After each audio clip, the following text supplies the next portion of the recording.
Bonjour à toutes et tous, je m'appelle Aurélie Van de Castel et je suis une ancienne étudiante de l'AELA. Je m'adresse à vous aujourd'hui pour vous évoquer mon parcours professionnel et également mon expérience au sein de la haute école. Une expérience qui a été multiple pour moi puisque, outre le fait que j'ai été étudiante pendant 3 ans, j'ai également eu la chance d'enseigner l'écriture journalistique pendant quelques années au sein de l'établissement et j'ai eu aussi l'opportunité d'encadrer par la suite des étudiants en stage à divers endroits où j'ai travaillé.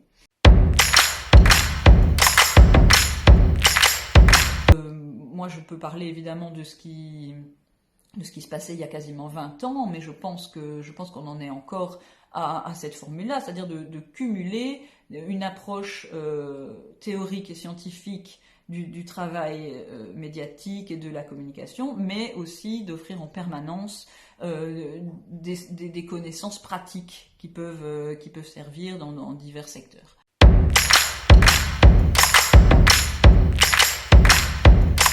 À l'issue de mes études à l'AELA, j'ai été directement engagée sur mon lieu de stage. Il faut savoir que l'AELA propose à ses étudiants un stage de 3 mois en milieu professionnel durant la dernière année d'études. C'est encore le cas aujourd'hui. On travaille pendant 3 mois dans une entreprise, ça donne vraiment une idée assez globale de ce que peut représenter la profession qu'on a choisie. Il faut savoir qu'on doit s'orienter vers le journalisme, les relations publiques ou l'animation socioculturelle en dernière année d'études.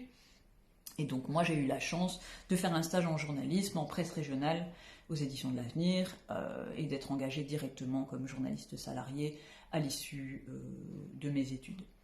Tout au long des études, on a l'occasion de parcourir en fait les différentes branches de la communication et au fil des stages de décider vers quoi on veut s'orienter dans le futur. Donc pour ma part, j'ai, comme je le disais, été engagée aux éditions de l'Avenir et j'y suis restée pendant 6 ans. Et j'ai ensuite eu l'opportunité de partir à Bruxelles pour devenir journaliste en presse syndicale.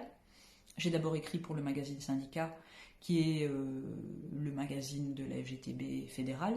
Et je suis aujourd'hui rédactrice en chef et responsable de la digitalisation des outils médias de la FGTB.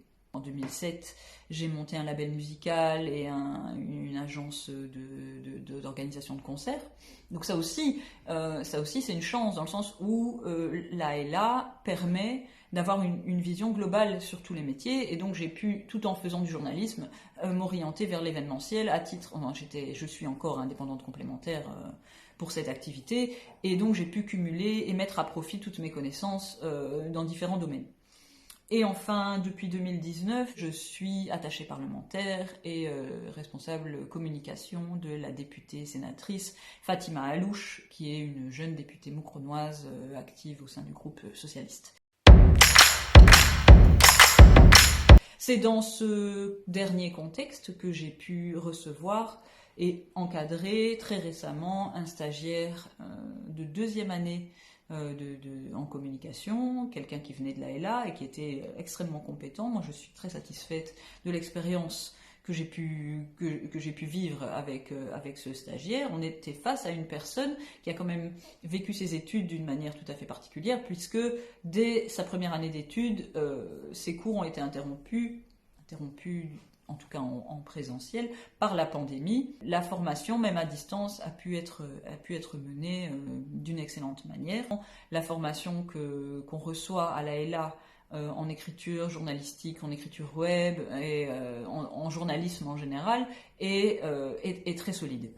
Je sais que l'école travaille avec des professionnels des médias et ça a été le cas depuis le début. Donc, outre les professeurs traditionnels qu'on peut rencontrer dans l'enseignement, il y a énormément de professionnels enseignants, donc de personnes issues de journaux, de magazines, de chaînes de télé qui enseignent leur savoir et qui transmettent leur savoir aux étudiants. Une des forces de l'AELA, évidemment, c'est de pouvoir toujours ouvrir une fenêtre vers un milieu professionnel. On n'est pas uniquement dans une formation théorique, mais on est très fort dans une approche pratique. On va visiter des lieux de travail, des chaînes de télé, etc. Il y a des séminaires qui sont organisés, il y a évidemment des stages pendant les 3 ans d'études. Enfin, tout ça permet de former des personnes qui sont déjà prêtes, même si, bien sûr, on comprend qu'il faut toujours encadrer et qu'il faut expliquer les spécificités d'un secteur, mais on est quand même face à des jeunes qui sont capables de s'intégrer directement dans le milieu professionnel.